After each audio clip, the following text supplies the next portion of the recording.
Rajkot municipal corporation દ્વારા આવનારા general બોર્ડની અંદર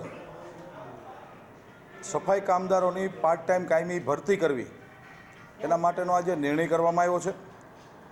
ગુજરાત રાજ્યના માનનીય મુખ્યમંત્રી શ્રી ભૂપેન્દ્રભાઈ પટેલ સાહેબ, અમારા ગુજરાત ભારતીય જનતા પાર્ટીના પ્રદેશના અધ્યક્ષ માનનીય CR પાટીલ સાહેબ, પ્રદેશ ભારતીય જનતા પાર્ટીના ઉપાધ્યક્ષ ડૉક્ટર ભરતભાઈ બોગરા સાહેબ અને રાજકોટ મહાનગરના પ્રમુખ માનનીય મુકેશભાઈ દોશી, માનનીય મેયરશ્રી, માનનીય કમિશનરશ્રી, સ્ટેન્ડિંગ કમિટીના સર્વ સભ્યો અને પદાધિકારીઓ દ્વારા એક બહુ મોટો ઐતિહાસિક નિર્ણય આગામી દિવસોમાં જનરલ બોર્ડમાં આવવાનો છે. બહુમતી ભારતીય જનતા પાર્ટીની છે એટલે 68 કોર્પોરેટરો આ નિર્ણયને મંજૂરી આપશે.